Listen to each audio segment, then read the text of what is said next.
যে লাভ নেই, কোথায় যাব, কার কাছে বিচার চাইব। বহু বিচারক বন্ধু আছেন যারা বলতেন যে আসলে মনে হয়েছিল যে এই পেশায় আমি ভালো কিছু করতে পারবো, কিন্তু কিন্তু তা হতাশ ছিল যে আসলে কিছু করতে পারেনি।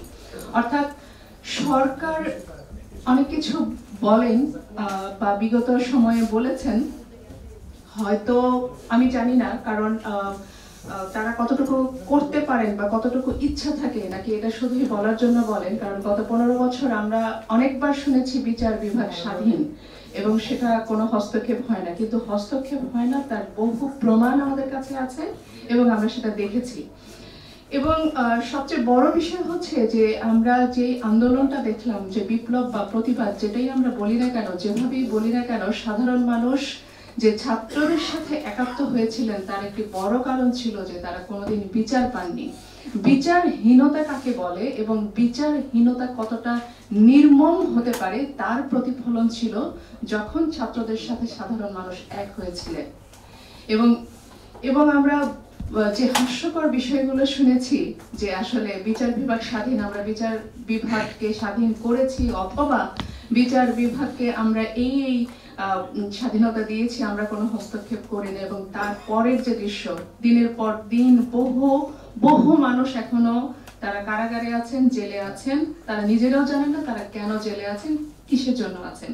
এবং এই বিচারগুলো যারা করেন, অর্থাৎ যে বিচারকরা আছেন, তারাও কিন্তু অসহায় থাকেন। তারা বিভিন্ন মামলা তারা নিতে পারেননি, তাদেরকে নিতে দেওয়া হয়নি।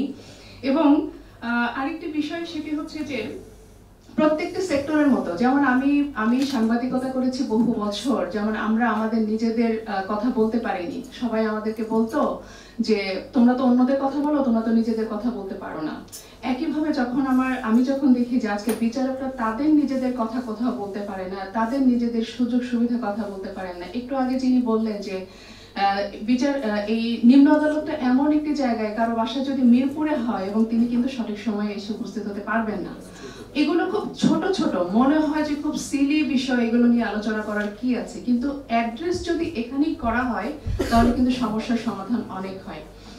আমি আশা করব যে নতুন যে সরকার, সেই সরকার যেই অবস্থার মধ্যে তারা গঠিত হয়েছে, এই গঠিত অবস্থাতে যে কারণে, অর্থাৎ যে পরিস্থিতিটা তাদের হয়েছে, তারা সেই পরিস্থিতিটা এখন অত্যন্ত গুরুত্ব সহকারে বিবেচনায় নেবেন এবং প্রত্যেকটি মানুষ যে সমস্ত ভোগান্তির মধ্যে আছে সেই ভোগান্তিটা তারা নিজেরা উপলব্ধি করে প্রত্যেকটি ব্যবস্থা নেবেন। ধন্যবাদ সবাইকে।